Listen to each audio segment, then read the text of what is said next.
Hi everyone. I've been gone for a while, so I'm trying to get back up to speed. Wanted to check in with you. As I commented on the announcement, I think it was, your papers on the treatment visits were really great.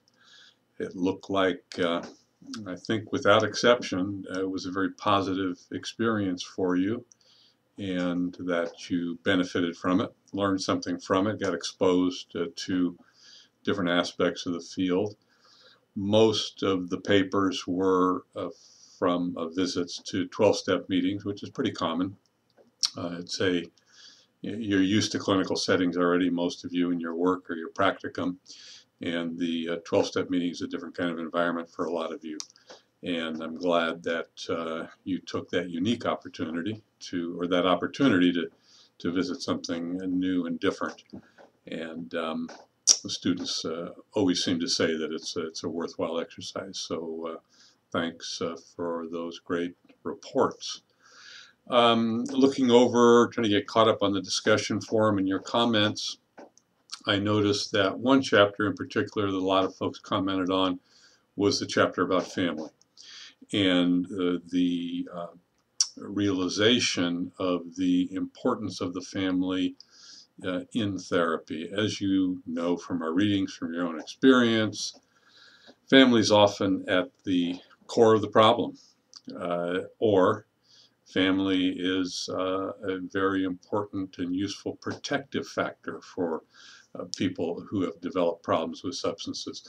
So whether it's a matter of bringing in the family because you want to try and get at the core of the problem and the contributions that the family have made to the problem, or whether it's because the family is clearly going to be an important part of the support network for the client, it's very helpful to bring them into therapy. Usually not on an ongoing basis, but especially in the beginning. It's important to get collateral information from family members. Clients will self-report how much they're drinking or whatever the issue may be. And it's useful and important to get collateral information. What does the spouse, sibling, parent, or child have to say about this self-report and about the consequences for the user of their use? Is it accurate information you're getting from the client? So family is key. Family is sometimes the problem, as we know, but sometimes is an important part of the solution. One of the things I did when I was gone was to go to a conference to give a paper on addiction. And this was the Cultural Studies Association. The panel was on addiction, but there were people from philosophy, someone from literature, and another member of the panel was from actually media studies, and then myself from sort of sociology / psychology / addictions. And I talked about the African American football player and substance problems, and the thrust of my paper was that African American football players, like virtually all African Americans, face problems at the outset when they enter into the dominant culture. There are prejudices, there are stereotypes, there are real problems, and for the African American football player, many of them come from impoverished backgrounds. They have this fantastic talent for playing football, and among other things, they're seeking cultural status that they didn't previously have, and they almost immediately get it when they become professional athletes.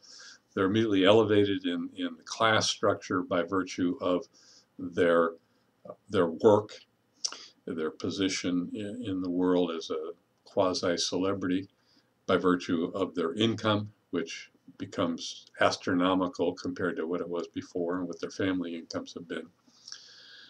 But if they become identified as someone with a problem with substances, they can pretty quickly fall from grace in the public's eyes.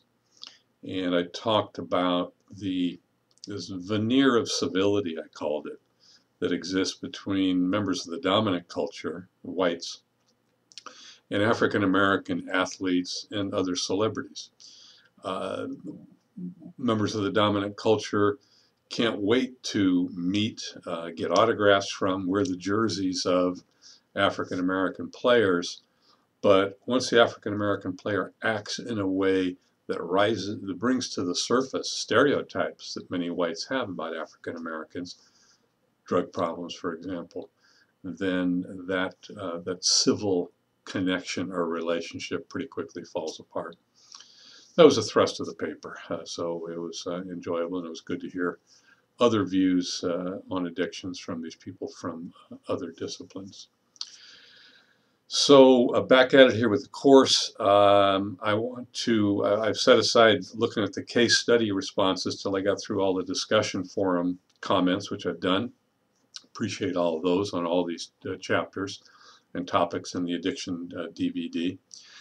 I'm not going to go through your case study responses. I know you've already begun responding to the second case study, so I've got a little catching up to do, which I'll do over the next couple of days and give you some comments on those. So the course is moving along so quickly, as it always does. I think we're coming up on week 10 of 12, if I'm not mistaken. So I'll check in with you again soon. All right, take care.